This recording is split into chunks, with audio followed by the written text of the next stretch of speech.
সৌজন্যে BBA cables.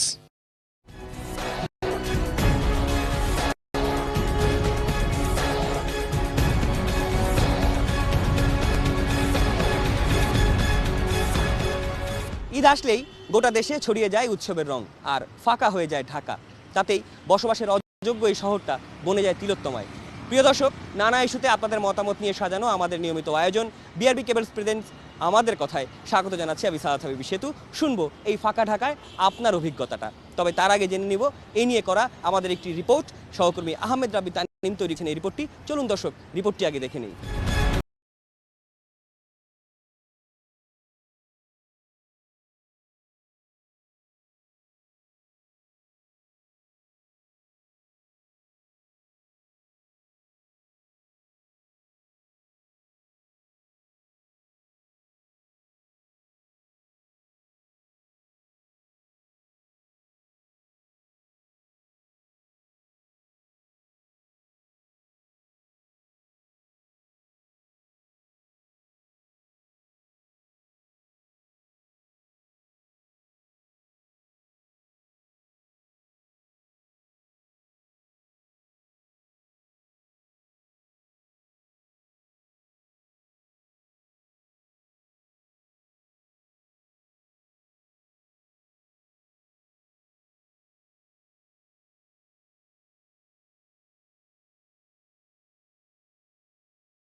সড়কে মূলত যানজটের কারণে এই অশান্তিটা বেশি হয়। সবাই ঈদের কারণে এই ঢাকাটা আজকে ফাঁকা, এবং এই আগামী কয়েকদিন আশা করি এরকম ফাঁকাই থাকবে। ট্রাফিক কমে যাওয়ার কারণে দূষণ কমে যায়, এর ফলে ঢাকার সতেজতা পায়, পাশাপাশি আমরাও কিছুটা কাজে রিল্যাক্স পাই।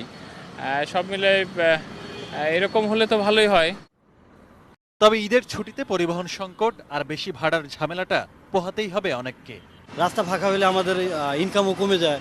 রাস্তা যানজট নাই, নিরিবিলি, এরকম থাকলে তো ঢাকা চলবে না।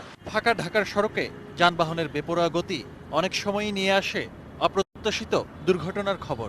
রাজধানী জুড়ে যানবাহনের গতি নিয়ন্ত্রণে বসানো হয়েছে চেকপোস্ট। আহমেদ রাব্বি তানিম, এটিএন নিউজ, ঢাকা। দর্শক, এতক্ষণ দেখলাম সহকর্মী আহমেদ রাব্বি তানিমের তৈরি করা একটি রিপোর্ট। এবার শুনবো আপনাদের কথা। ঢাকা শহরে আমরা যারা বসবাস করি সবসময় একটি কোলাহল থাকে, সেইভাবে আমরা সবসময় বসবাস করে অভ্যস্ত। কিন্তু ঈদের পরের দিন হাঁটতে খুবই মজা লাগতেছে এবং খুবই আনন্দ হচ্ছে।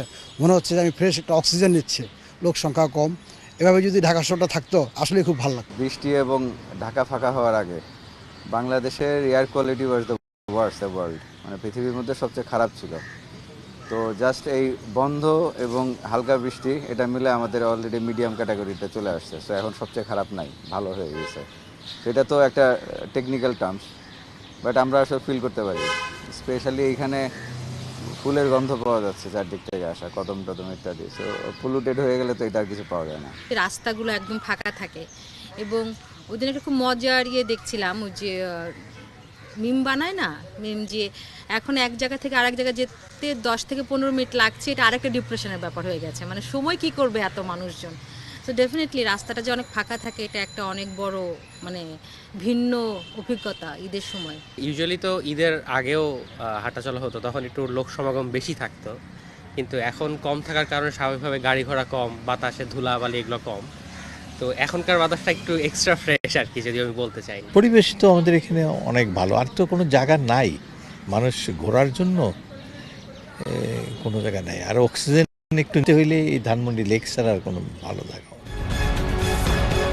যারা ঢাকা থেকে চলে গেছে অলরেডি, তারা যদি আমার জায়গাটাতে উঠে থাকতো, ও বলতো আমার কাছে ভালো লাগছে। ডিউ টু যে চলাফেরা এনভায়রনমেন্ট, প্রচুর লোক, একটা ছোট্ট শহর, একটা মেট্রো সিটি, এই সিটিতে এত লোকের বসবাসের অপরিযোগী। এই জন্যই এখানে আমাদের সবার প্রত্যেকের জন্য একটু কষ্ট। যখন মানুষগুলি যখন ঢাকা থেকে লিভ করে তখন যেই থাকে সেই এনজয়টা করে। আমাদের ব্যবসা করে খাই, ঢাকার লোকজন হলে আমাদের ব্যবসা ভালো হবে একটু, আর ঢাকা ফাঁকা হলে তো ব্যবসা মানে চলবো না। ঢাকা ফাঁকা হয়ে আমাকে অনেক ভালো লাগতেছে, কারণ গাড়ি ঘুড়ি ভাড়া পুরো যতই কম থাক তারপরেও ভালো লাগতেছে। রাস্তাঘাট ফাঁকা, কোনো সমস্যা নেই, যানজট নাই।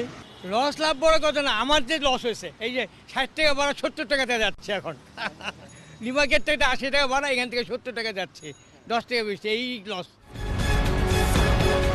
আমাদের কথার আয়োজন আজ এ পর্যন্তই। কাল আবারও হাজির হব ঠিক একই সময় সমসাময়িক নানা ইস্যুতে আপনাদের মতামত জানতে। সে পর্যন্ত ভালো থাকুন, সুস্থ থাকুন, এটি নিউজের সঙ্গেই থাকুন।